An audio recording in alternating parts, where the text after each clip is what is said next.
Hey everyone, it's Jessica with another layout for the Therm Web design team, and today I'm going to show you how to use some easy cut adhesive to foil onto and make some super cute little shapes.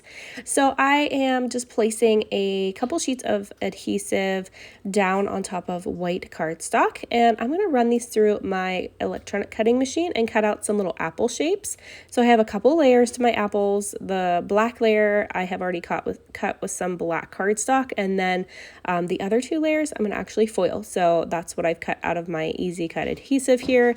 I've cut some little leaves, which I will use some Gina K fancy foils on, and then my little red pieces, I'm going to use this beautiful shade of red, which is super sparkly, and I just love it. So I'm going to go ahead and place all of my little apples down on top of my foil. So I kind of like to work from the back side of the foil like this, with the colored side pointing down. And then I'm just peeling off that second backing piece off of the adhesive, and I'm left with just the adhesive on top of my cardstock that I've already cut out on my cutting machine, and then I stick it right directly to my foil. So there you see they're all attached and ready to go into my hot laminator, which is heating up right now. And then I'm going to go ahead and stick my leaves on the same exact way. So I'll just peel the backing off of all of these little leaves and go ahead and stick all of these down. I like to keep them close together because I like to save as much of this pretty foil as I possibly can. So I like to preserve it. I stick them fairly close together, but basically what you want is you want enough of the foil to completely cover your design. So I'm just going to trim off the excess. So I'm only running that piece through my hot laminator. So while that's running through, I'm going to go ahead and work on some die cutting, and I've just pulled out a die from Elle's Studio, which looks like a little file folder, and you're actually supposed to fold it in half and use it as a folder, but I like to actually put it behind my photos for some layering. So I'm cutting it out a couple times so that I have a couple different directions here, and I'm going to place those behind my photo. So here comes my cute little apples out of my hot laminator. I'm just peeling them off of my foil. It does help if you kind of place them down like this and pull them, pull the foil away from your design. So they tend to come off a little bit easier, but usually if you run them through the hot laminator, they come right off. But I don't think I had mine heated up hot enough in this sense. But I actually had to do them a couple times because I messed them up the first time. Whenever I tried to machine stitch on them, I skidded the whole plate of my sewing machine right across my apples, and it messed them all up. So I was so upset, and I had to redo them. So I had about 20 apples that I've actually made at that point. But here's what they look like. They're super cute, shimmery. I just absolutely love how they turned out. I'm going to go ahead and map my photos at this point with some easy tear tape. So I'm just tearing little pieces of that off, and then you just peel off that backing. And it's super sticky. I know that that's not going to go anywhere. It is stuck for life, basically. So if you're using this tape, just remember that wherever you place it, it's going to basically rip up your paper if you try to move it. It's not a removable tape. It is permanent, and it does stick so well. So it's definitely one of my favorites. So I'm just going to line up all of my little apples where I want them to go. I want to create 3 vertical lines down my page with some stitches, and then just fill them in with embellishments and sequins. So I'm just taking my roller, and I'm going to mark some light pencil lines where I want my lines to go down my page. So I want 3 of them, and I know that it's 12 inches, so I'm just marking out 3 lines just down my page, again, just with a light pencil line. And I'm just going to place everything back down after I do that stitching. So I want to get that down first. But I'm going to go ahead and place down my apples using my Memory XL tape runner because I know that I want to do my stitches over top of them. So it just kind of looks like I've stitched them, and then I can pull back the edges and give them a little bit of dimension. I'm pulling off a couple of these little chipboard shapes that I want to use from Bella Boulevard. This is from the School is Cool collection. Boy, that's hard to say. Say that like 5 times fast. School is cool. But anyways, I'm pulling out a couple of those little chipboards. I want to actually use the one little apple for my title, which is going to be an apple a day. And I just thought that was super cute for this layout because it's photos of him eating breakfast. It's cool. So his Grammy works there. So that's how I was able to get these super cute photos of him having breakfast.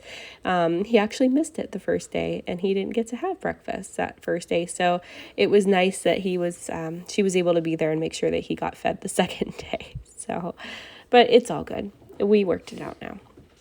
So the first time I ran this through my sewing machine, I messed my apples up. My skid plate or my presser foot plate, whatever it's called, got caught up on the one apple, and it was not going to work.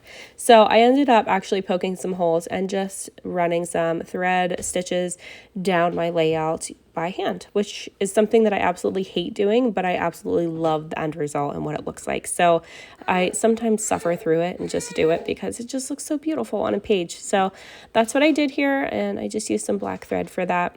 And this is some stamping that I'm doing just randomly across my page using some stamps from my stash. So I'm just pulling out some yellow in Distress Oxide. It's actually like an orangish color yellow. It's Fossilized Amber is the name of it. And then I'm going to pull out blue and a red to go with this too a little bit later. But basically from here on out, I just do stamping. I add a lot of stuff to this. I add some alphabets here just to finish my title. And then I add a whole bunch of sequins using the Ultra Bond liquid glue. So I'm going to go ahead and pop some music in here so you don't have to listen to me ramble the whole time. But if you guys have any questions at all, please let me know in the comments below, and I'll do my best to answer them for you. And I will link all the products down below too. That way, if you want to grab anything from the shop, you have all the direct links. So I will pop in here at the end with the finished layout.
So here is the finished layout, and like I said, if you guys have any questions, please list them below in the comments. I'll do my best to answer them for you, and I hope you guys enjoyed this process video today. There's the finished layout with all the beautiful sequins and all the close-ups here so you can see my stamping and everything that I've added on.